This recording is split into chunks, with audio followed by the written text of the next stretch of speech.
I don't give a fuck what you say. So yun guys, good morning, good afternoon, and good evening po muli sa inyo lahat. Ito muli ang inyong lingkod, Batang LU, and of course nandito tayo ulit para magbigay na naman po ng isang panibagong reaction regarding nga po dun sa live premiere ni Kuya Val po kagabi po tungkol kay Dr. Lab ulit. And yun nga, pinuntahan niya po para muling tanungin kung ano yung sitwasyon, and inabutan nga po niya na nag-i-impake na itong si Dr. Lab, and plano na umalis na sila dun sa bahay na yon within this week. So yan guys, bago naman tayo magtuloy-tuloy, syempre, huwag nating kalimutan suportahan palagi ang buong Team Kalingap. Sa pangunguna po yan ni Kuya Val Santos Matubang, Ate Adna Vlogs, and Kalingap Rob guys. And mega love shoutout po sa lahat po ng mga solid Kalingap supporters, and of course, sa aking mga subscribers. So yan, so bago tayo magtuloy-tuloy, syempre, huwag niyo rin kalimutan guys na pindutin yung like button.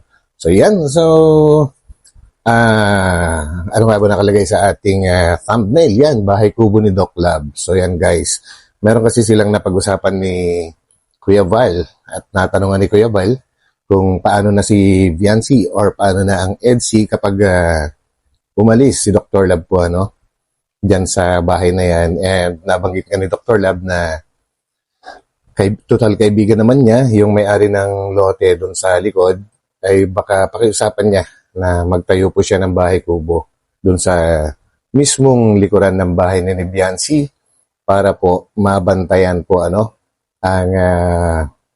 EDC, or sabihin na natin si Viancy, kasi kung pagbabasihan natin yung tono ng pananalita ni Dr. Lab guys, ay talagang parang sabihin na natin na wala talaga siyang tiwala dun sa boss niya, dahil nga po sa nalaman nga daw niya po at yan, mamaya may papakita tayong maigsing video mamaya, pero unahin po muna natin to na nakakaawa din talaga guys. Kahit pa paano ay si Dr. Lab nakakaawa din, kasi umasa din pala siya. Umasa din talaga silang mag-asawa or isang pamilya po na talagang magtatagal sila sa bahay na yan, dahil may usapan nga naman pala sila ni na Leo D. Sabihin na natin na ganon, kasi yun naman ang sinabi ni Dr. Lab and also ni Mrs. Lab, na yung isang kwarto pala dyan ay nakalaan talaga para sa kanila po at sabi nga daw ni Leo D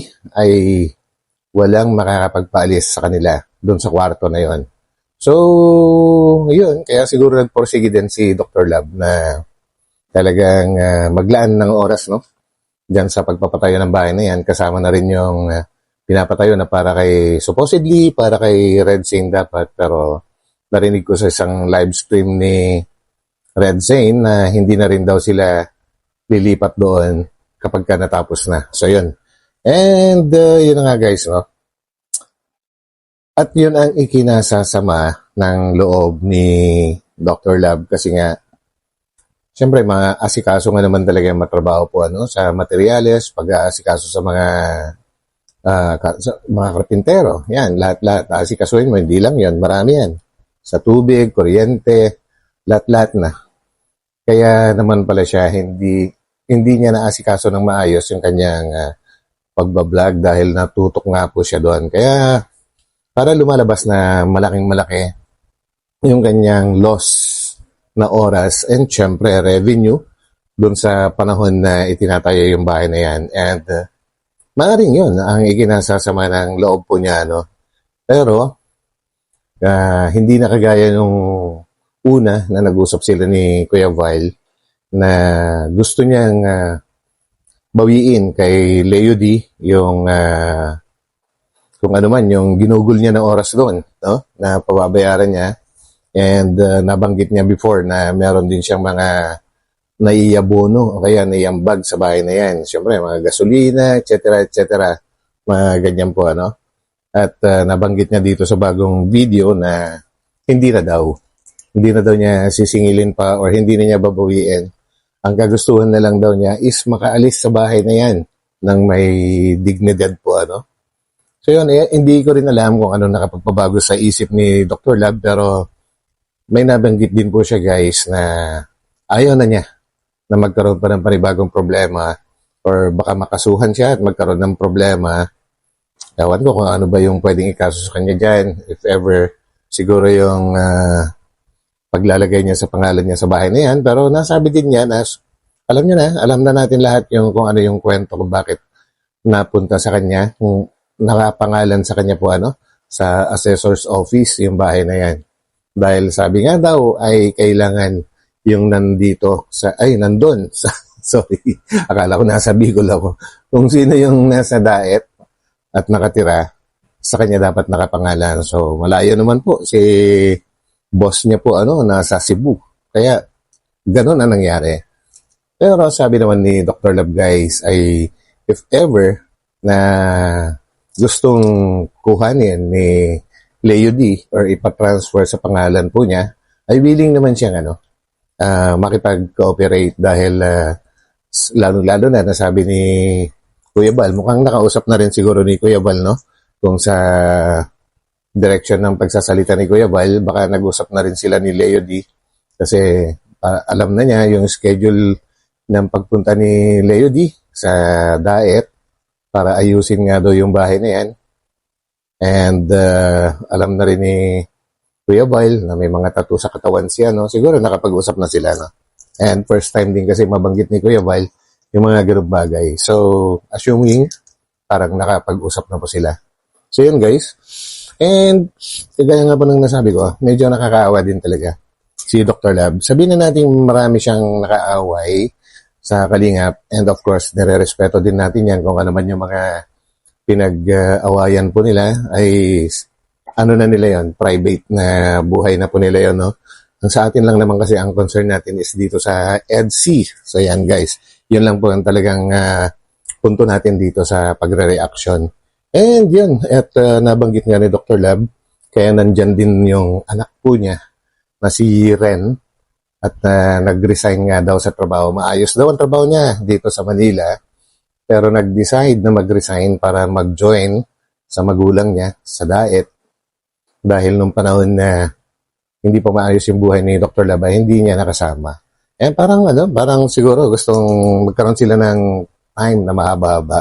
Kaya lang, biglang nagkaganon ang sitwasyon po nila, bigla silang palalayasin doon sa bahay na yan.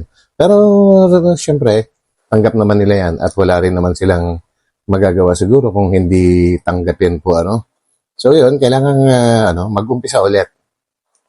Sabi nga ni Kuya Bal, daig pa si Doc Lab nung mas maliliit na mga, na vloggers, no? Kaya ganun talaga guys, ganun talaga kapalaran. Kanya-kanya kung actually, choice naman yan sa yung pumili sa direction niya na yan. So, kailangan walang So, kailangan tanggapin na lang niya kung ano yung nangyayari. Yun nga lang, marami siyang pinagsisisihan. Siguro ay nahihirapan siyang tanggapin kung ano yung naging resulta ng kanyang mga desisyon. Yun, siguro guys, no? And nasabi din na kahit hindi na daw babayaran ni Leo D yung kanyang pagod at kung ano man yung naitulong niya sa pagpapatayo sa bahay na yan, oras siguro, yung mga ganyan, siyempre, nakakapagod yan. Kahit hindi na raw po siya bayaran, ay okay na lang. Basta aalis na siya dyan. So yun, okay din yun. And nabanggit nga rin ni Kuya Bal guys na sana tulungan din siya ni Leo D, tulungan niya ulit si Doc Lab, makabili man lang ng lote. Pero habang sinasabi ni Kuya Bal yun, medyo sa aking sariling kaisipan, medyo kumukontra ako dun guys. Kasi nga, alam naman po natin na ganyan na ngayong naging sitwasyon. Tapos, aasa ulit sa tulong ni Leo D. Nako, parang paulit-ulit na lang yan. Parang paulit-ulit na lang na kwento. So, bandang huli, nasabi na rin ni Doc Lab na hindi na siya aasa. Yan ang pinakatamang desisyon. Actually, hinintay ko talaga na sabihin din ni Dr. Lab yun na hindi na siya aasa kasi kung ano man nangyari dyan, sigurado maulit ulit. Gano'n naman. And yung nabanggit pala ni Doc Lab before na palamura, itong si Leo D, na lagi siyang minumura, ay hindi naman pala direkta na mura yon. Kumbaga, yung mga coops, yung mga ganun lang. Kanya nga lang, sa haba-haba daw ng mga text niya, text ni LD sa kanya, ay higit pa, mas masakit pa kaysa sa mura. Sabi nga niya kay Kuya Bal guys na na mabuti pang minura na lang siya ng diretso, mas madali pang tanggapin. Mas masakit nga daw yung mga pinagsasabi. Yun, at siguro, ganun talaga kapalaran niya. So, walang dapat sisihin siguro dahil pinili niyang maging, pinili niya yung direction na yan, guys. And so, gusto kong ipanood po sa inyo yung isang maigsi na video na hiramin natin kay Kuya Val po, na kung saan ay sinabi niya ito. Ito, guys. Panoorin po natin and Ano si Bianci? Wala ka naman sisilip. Oh. Wala na. Oh. Yun, pwede man buksan ito yun. Pwede. Oh. so yun guys, no? Grabe din pala yung yung bedroom ni na Doc Love diyan sa bahay na yan, no? Talagang halos dikit na doon sa bahay ni na Bianci. Kumbaga ano ka lang diyan, hakbang ka lang sa bakod, andun ka na. Napapaisip tuloy ako guys na kung dumating yung araw na iba na ang nakatira dyan sa bahay na tinitira ni Doc Love. Paano kaya yun, no? Kumbaga, parang medyo nakakailang kasi kung ibang tao na yung nakatira dyan, parang ayoko mag-isip na masama, guys. Pero alam nyo na siguro kung anong ibig kong sabihin, no? Parang unsafe, kumbaga. Kasi panibagong tao na yung nakatira, hindi na natin kilala or hindi na personal na kakilala ni Bianci, if ever. Or kung ano man, basta medyo nakakabahala po yun. So, tuloy po natin. Goodbye. Itzy. Wala. Maghanap ako ng paraan na makapagpatayo siguro dyan sa mga gilid dyan. Ha? Baka may kaibigan ko naman yung may-ari ng lote. So, yun guys, no? At dito nga, nasabi ni Doc Love na maghanap siya ng paraan para makapagtayo ng bahay kubo diyan sa likod bahay ni na Bianci mismo po, And alam niyo na kung ano iniisip ni Doc Love para mabantayan. Pero maya lang guys, maririnig natin mismo sa kanyang bibig kung ano yung purpose niya, kung bakit gusto niyang makapagtayo ng bahay kubo diyan sa likod ni na Bianci po, So tuloy natin to. Pwede kong pakiusapin kahit pansamantala para bantayan lang yung itchy. Saan? Diyan sa likod. Saan? Matayo ka dyan? Oo. Akala ka may bahay kayo. Dyan? Oo. Ang tuwing nandito ako sa gabi, diyan ako matutulog. Ay, oh. Diyan ako matutulog sa likod. Tapos si Mrs. Silab, Sila doon sa bahay. ano sa boarding house niyo, inakilahan. Oo. Ngayon, balak mo dyan sa ano? Diyan dito, sa likod ng padyo ni Pade. Diyan. Diyan, likod na yan. Para kang pulubi dyan. Okay lang kuya. Basta ang mahalaga, babantayan ko yung itchy. Grabe nangyari sa'yo. Kado kuya kasi mayaman yung taga Cebu kuya.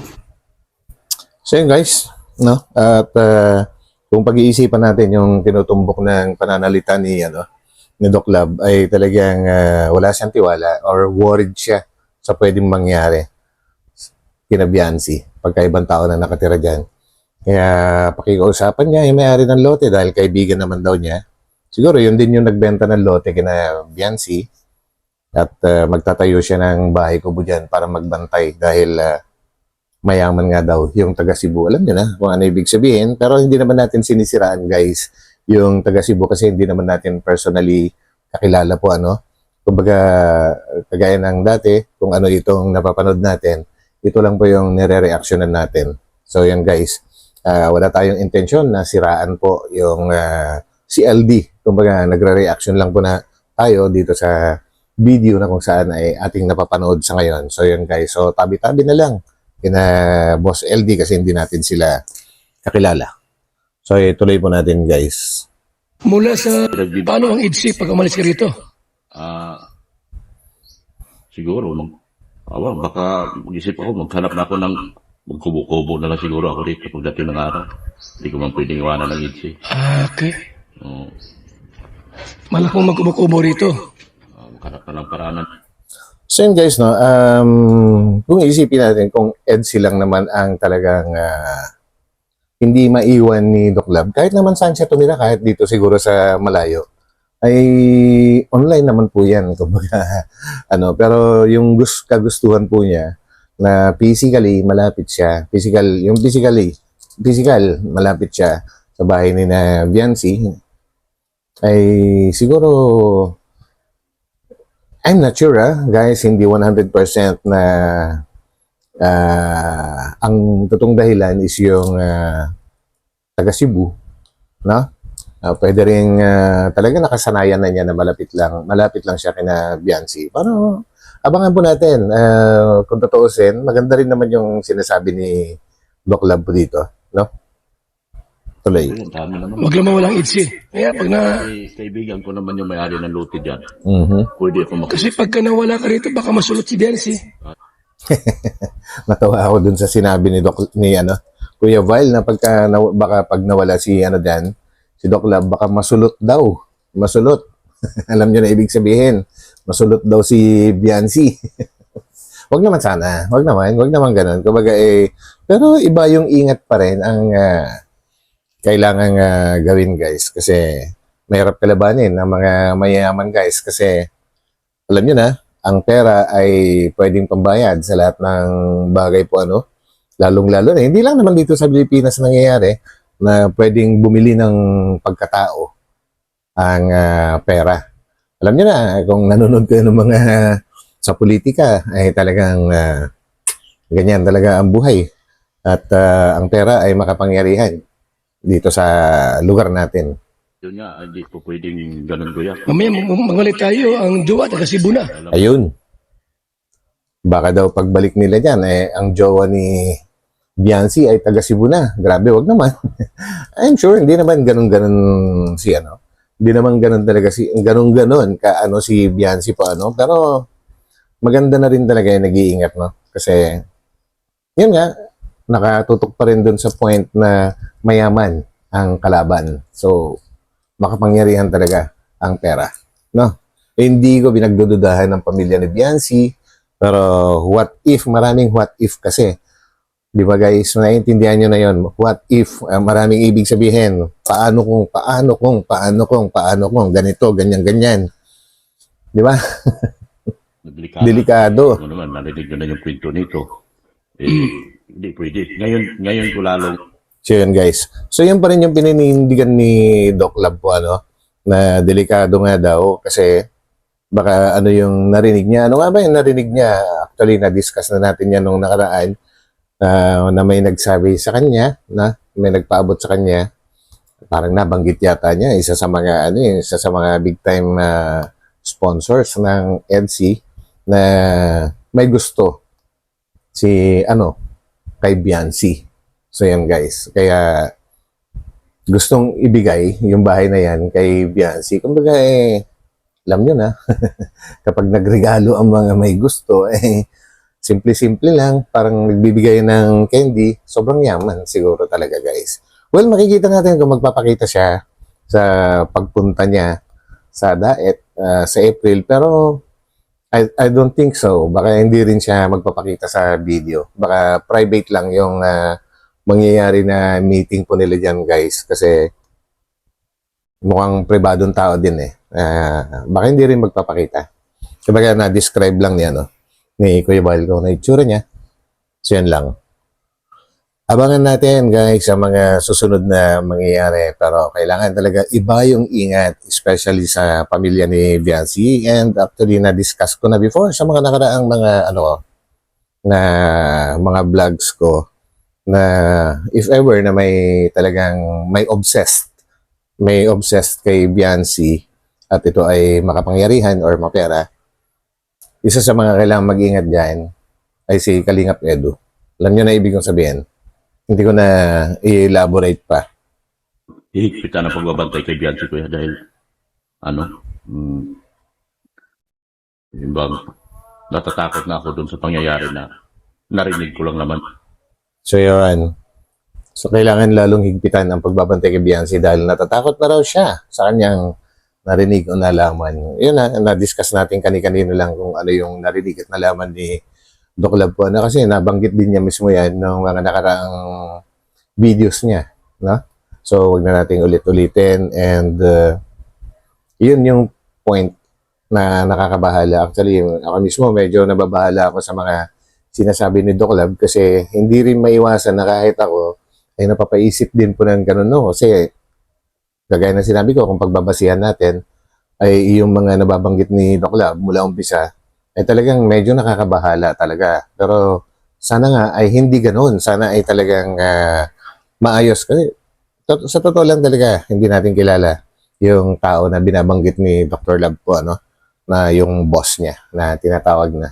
Pero hindi natin pwedeng magpakampante eh. Yan.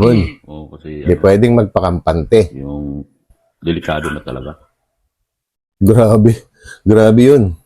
Grabe yun guys yung sinabi niya. Hindi pwedeng magpakampante dahil delikado na talaga. Well, ano pa ba pwede nating sabihin dyan? Basta, kailangan siguro ingat po, ano? Ingat na lang. And wag na lang magpapasilaw sa pera. Yun lang naman. Kasi pag may pera, may talaga. Alam niyo na, ayoko nang magsalita tungkol dyan guys, pero ang importante, suportahan na lang po natin kung ano yung mga magagandang hangarin din ni Doc Lab. And of course, sana maging safe ang pamilya ni Biancy. Siguro naman, siguro naman ay pwede naman siguro si Papa Eds na maghatid sundo kay Biancy po, At sa ngayon ay yung papa ni Biancy ang naghahatid sundo sa kanya.